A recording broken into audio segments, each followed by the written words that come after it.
To calculate the voltage drop when both circuits are loaded with 50 amps, it's important to consider the characteristics of the multiwire branch circuit, or MWBC.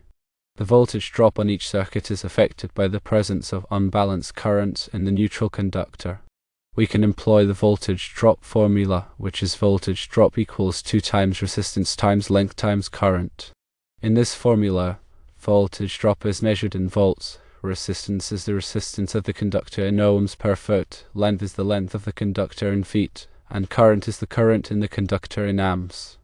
For a number 4 American wire gauge, or AUG, copper conductor, the resistance is approximately 0.308 ohms per 1000 feet. Assuming the length of the circuit is 100 feet one way, a voltage drop can be calculated as voltage drop equals 2 times 0.308 ohms per 1000 feet times 100 feet times 50 amps. This calculation results in a voltage drop of 3.8 volts. To determine the percentage voltage drop, we divide the voltage drop by the applied voltage and multiply by 100. Given an applied voltage of 240 volts, the percentage voltage drop is 3.8 volts divided by 240 volts multiplied by 100, which equals 1.28%. When both circuits of the MWBC are loaded with 50 amps, the voltage drop on each circuit is 3.8 volts. The percentage voltage drop is 1.28% due to the balancing effect of the neutral conductor. This occurs because the shared neutral carries only the unbalanced current between the two circuits. If the currents are equal, theoretically, the neutral would carry very little current, minimizing its impact on voltage drop. However, in real-world scenarios, perfect balance is rare, and the neutral will carry some current.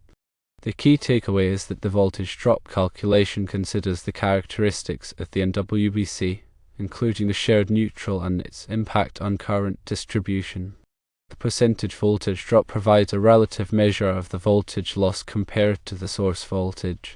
For electrical installations, it's crucial to ensure that voltage drop remains within acceptable limits, as specified by electrical codes and standards, to maintain proper equipment operation and prevent overheating or other issues.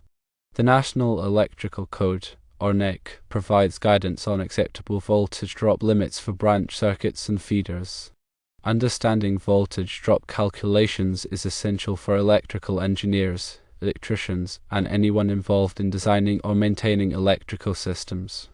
By applying the appropriate formulas and considering the specific characteristics of the circuit, one can ensure safe and efficient operation of electrical equipment. Consider the impact of conductor material. Copper and aluminum are common choices, but they have different resistivity values. Copper has lower resistivity, meaning it offers less resistance to current flow compared to aluminum. Therefore, for the same wire gauge and length, a copper conductor will have a lower voltage drop than an aluminum conductor carrying the same current. The NEC provides tables with conductor properties, including resistance values, which are essential for accurate voltage drop calculations. Temperature also affects conductor resistance. As the temperature of a conductor increases, its resistance also increases. This is because high temperatures cause greater atomic vibrations within the conductor material, hindering the flow of electrons. The NEC accounts for temperature correction factors that should be applied when calculating voltage drop in high temperature environments. The length of the conductor is a critical factor in voltage drop calculations. As the length of the conductor increases, the voltage drop also increases proportionally. This is because the longer the conductor, the greater the total resistance that the current must overcome. When designing electrical circuits, it's important to minimize conductor length as much as possible to reduce voltage drop and improve energy efficiency. In some cases, it may be necessary to increase the conductor size to compensate for excessive length. The current flowing through a conductor directly affects the voltage drop. As the current increases, the voltage drop also increases proportionally. This is because a higher current means more electrons are flowing through the conductor, leading to greater resistance losses. When selecting conductors for electrical circuits, it's essential to consider the maximum expected current to ensure that the voltage drop remains within acceptable limits. Overloading a circuit can result in excessive voltage drop, leading to equipment malfunction and potential safety hazards. The applied voltage of the circuit also plays a role in determining the percentage voltage drop. A higher applied voltage will result in a lower percentage voltage drop for the same absolute voltage drop. This is because the percentage voltage drop is calculated as the ratio of the voltage drop to the applied voltage. When working with different voltage systems, it's important to consider the impact of voltage on voltage drop calculations. The concept of voltage drop is crucial in electrical system design and analysis. It refers to the reduction in voltage that occurs as electrical current flows through a conductor. Voltage drop is caused by the resistance of the conductor, which impedes the flow of current and results in a voltage loss along the length of the conductor. Excessive voltage drop can lead to various problems, including reduced equipment performance, overheating of conductors, and potential safety hazards. Therefore, it's essential to carefully consider voltage drop when designing and installing electrical circuits. The formula for calculating voltage drop is voltage drop equals current times resistance. This formula shows that voltage drop is directly proportional to both the current flowing through the conductor and the resistance of the conductor. The higher the current or the resistance, the greater the voltage drop. The resistance of a conductor depends on several factors, including the material of the conductor, its length, and its cross-sectional area. Conductors made of materials with low resistivity, such as copper, have lower resistance than conductors made of materials with high resistivity, such as aluminum. The longer the conductor, the greater its resistance. The larger the cross-sectional area of the conductor, the lower its resistance. To minimize voltage drop, it's important to use conductors with low resistivity, keep conductor lengths as short as possible, and use conductors with adequate cross-sectional area for the expected current. The NEC provides guidelines for selecting conductor sizes based on the expected current and the allowable voltage drop. It's also important to consider the ambient temperature when selecting conductors, as the resistance of a conductor increases with temperature. Voltage drop calculations are essential for ensuring that electrical equipment receives the proper voltage for optimal performance. Most electrical equipment is designed to operate within a certain voltage range, and excessive voltage drop can cause the equipment to malfunction or fail prematurely. For example, motors may run at reduced speed and produce less torque if the voltage is too low. Lighting may be dim or flicker if the voltage is too low. Electronic equipment may malfunction or be damaged if the voltage is too low. In addition to affecting equipment performance, excessive voltage drop can also lead to overheating of conductors. When current flows through a conductor, it generates heat due to the resistance of the conductor.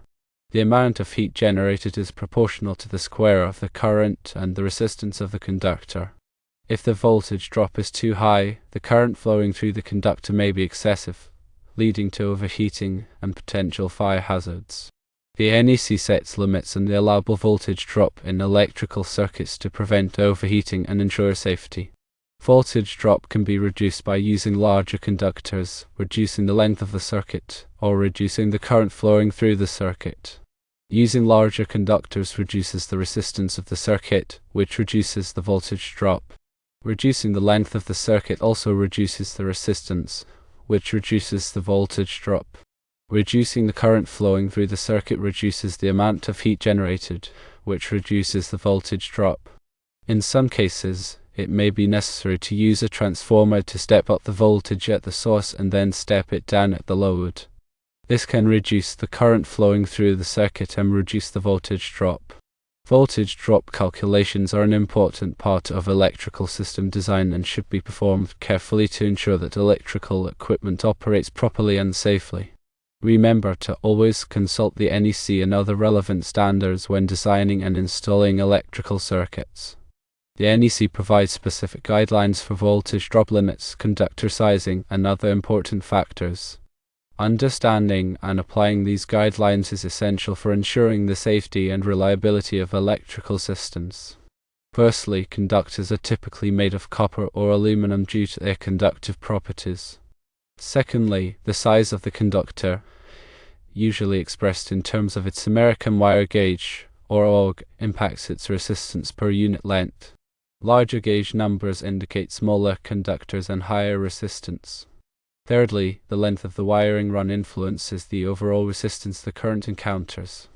Longer runs result in higher total resistance and consequently greater voltage drop. Finally, the amount of current flowing through the conductor plays a direct role. Higher current leads to a larger voltage drop across the same resistance. Voltage drop calculations often involve using Ohm's law and modifications thereof. The basic formula, voltage drop equals current times resistance, provides a fundamental understanding.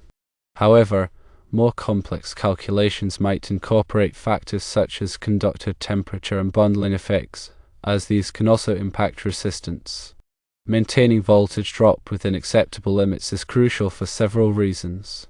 Firstly, it ensures that electrical equipment receives adequate voltage for proper operation. Secondly, it minimizes energy losses due to heat dissipation in the conductors. Thirdly, it helps prevent premature equipment failure or malfunctions caused by undervoltage conditions. Acceptable voltage drop limits are typically specified in electrical codes and standards, such as the NEC. These limits vary depending on the type of circuit and application. For example, branch circuits supplying lighting or sensitive electronic equipment may have stricter voltage drop requirements than circuits supplying motors or heating elements. When designing electrical systems, engineers and electricians carefully consider voltage drop to select appropriate conductor sizes and minimize wiring distances. They may also employ techniques such as voltage boosting or voltage regulation to compensate for excessive voltage drop in long or heavily loaded circuits. Understanding the factors that influence voltage drop and applying appropriate calculation methods are essential skills for anyone involved in electrical design, installation, or maintenance. By properly managing voltage drop, you can ensure the reliable and efficient operation of electrical equipment and systems. Voltage drop is a critical parameter in electrical system design and operation, influencing the performance and longevity of electrical equipment. It is the reduction in voltage that occurs as electrical current flows through the conductors of a circuit. This voltage reduction is primarily due to the resistance of the conductors, which impedes the flow of current and results in a voltage loss along the length of the wire. Several factors influence the amount of voltage drop in a circuit, including conductor material, conductor size, circuit length, and current. Copper and aluminum are the most common conductor materials, with copper generally offering lower resistance for a given size. The size of the conductor, typically expressed in American wire gauge or Ohg, directly impacts its resistance. Larger conductors have lower resistance and therefore experience less voltage drop. The length of the circuit is also a significant factor, as longer circuits have higher total resistance and greater voltage drop. The amount of current flowing through the circuit is directly proportional to the voltage drop, with higher currents resulting in greater voltage losses. To calculate voltage drop, engineers and electricians use various formulas and tools, including Ohm's law and specialized voltage drop calculators. These calculations typically involve determining the resistance of the conductor based on its material, size, and length, and then applying Ohm's law to calculate the voltage drop for a given current. The NEC provides guidelines and recommendations for acceptable voltage drop limits in different types of circuits. These limits are intended to ensure that electrical equipment receives adequate voltage for proper operation and to prevent overheating of conductors, which can lead to fire hazards. Maintaining voltage drop within acceptable limits is essential for the reliable and efficient operation of electrical systems. Excessive voltage drop can cause equipment to malfunction, reduce its performance, and shorten its lifespan. It can also lead to increased energy consumption and higher operating costs. In addition to the factors mentioned earlier, other considerations can affect voltage drop in electrical systems. These include conductor temperature, which can increase resistance, and the presence of harmonics, which can increase current and voltage distortion. Proper installation practices, such as minimizing conductor bends and ensuring tight connections, can also help reduce voltage drop. Voltage drop is a fundamental concept in electrical engineering and is essential for ensuring the safe and reliable operation of electrical systems. By understanding the factors that influence voltage drop and applying appropriate calculation methods, engineers and electricians can design and install electrical systems that meet the requirements of the NEC and provide optimal performance.